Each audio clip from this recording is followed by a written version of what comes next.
Interprète! Interprète! Parmi les contes horrifiques qui ont formé l'humain et son imaginaire collectif, la légende du comte Dracula se pose là. Un conte horripilant sur un fond de morale chrétienne. Savez-vous que cette histoire est une des plus mal interprétées des légendes anciennes? Voilà une question à vous poser pour savoir si vous avez saisi le sens du récit de base. Dracula est un tortionnaire, certes, mais est-il satisfait ou victime de cette condition? Reprenons l'histoire à son origine. Il y a 300 milliards d'années, Non, la ferme, non, cette blague est débile, non, arrête. Les vampires tels qu'ils sont dans les histoires actuelles sont tous inspirés par le roman de Bram Stoker. Des humanoïdes morts-vivants, parfois polymorphes, devant se nourrir d'autres êtres humains, développant des aptitudes surhumaines dans ce but. Ils craignent la lumière, le sacré et l'ail, qui est un puissant antiseptique. Souvenez-vous de ceci pour la suite du récit. L'inspiration pour créer Dracula vient d'une vraie personne, le comte Vlad Tepes, dit l'Empaleur, un haut protecteur de Sa Majesté de Roumanie, aux méthodes et solutions radicales pour qui plus de morts était une satisfaction. L'homme psychotique a dégénéré en psychopathe pour finir par neutraliser tous les membres de la cour qu'il fut censé protéger. Son surnom vient des champs de cadavres empalés, parfois vivants, qu'il laissait dans le sillage de son armée. L'origine établie, le comte a été saisi par l'inspiration pour faire des émules et perdre son sens premier. Le sens de l'histoire de base, non pas la dérive des puissances, ça c'était ma seconde vidéo d'interprète, c'est l'escalade de la démence. Cela vous dit-il quelque chose? C'est le schéma classique qui attend les profils typés pervers narcissiques. Vous vous souvenez de la définition du vampire que j'ai développée plus tôt?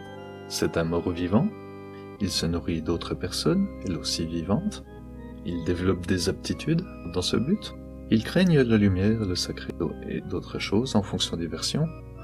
Et voilà, cela a pris du temps, mais lisez le texte entre parenthèses. C'est la description cohérente et significative d'un pervers égocentrique. Comprenez-vous? Les vampires sont l'image et la représentation des personnes toxiques, des gens qualifiés vulgairement des nuisances égoïstes et égocentriques. Oui, pour cette illustration, excusez-moi, je ne fais que donner un avis comme ça et je ne veux pas m'en mêler, merci.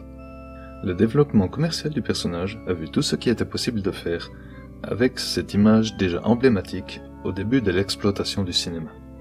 Plusieurs adaptations se sont faites, et un jour, un japonais nommé Kota Hirano se prit d'affection pour cette légende étrangère. Fasciné par le roman et tout son symbolisme, il est revenu à ses planches et s'est dit qu'il allait en créer une adaptation, qui encore aujourd'hui reste un de mes dessins animés japonais préférés.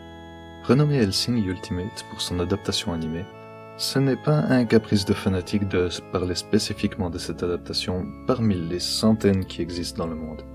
Hellsing Ultimate est la meilleure adaptation du personnage de Dracula dans le monde. La classe british incarnée, une voix qui donne des frissons d'un simple rire, surhumain et surcompétent. Ce besoin de donner un charisme inhumain au vampire n'est que l'avènement logique d'un détail complétant son arsenal de chasse. Autrement dit, si les vampires sont des canons de beauté sans âge, il y a une raison. Je ne vais pas m'attarder sur cette œuvre à la direction artistique qui arrive à me faire aimer les animés japonais alors que c'est pas du tout mon style. Pour résumer, la morale à comprendre, c'est que le vampire est diabolique et pervers, tout comme certains humains se nourrissant des sentiments qu'il provoque chez autrui. Pourquoi admirer une telle image, en faisant une figure de prince charmant? Non, je pose vraiment la question, c'est quoi votre problème d'idéaliser une représentation qui sert d'avertissement contre la tyrannie et la manipulation? Oui, c'est à vous que je parle, les odieux et odieuses détraqués qui chient des bouquins excrémentiels comme une diarrhée compulsive. Non seulement c'est écrit avec le cul, mais en plus les messages transmis sont exécrables. Moi-même j'ai conscience d'écrire des choses horribles ou même érotiques, mais j'arrive à y intégrer une bonne morale de fond. Mais bon, je ne vais pas parler de ce sujet maintenant, et vous laisse en attente sur votre fin. Car il n'y a que deux choses infinies dans la réalité, l'univers et la bêtise humaine.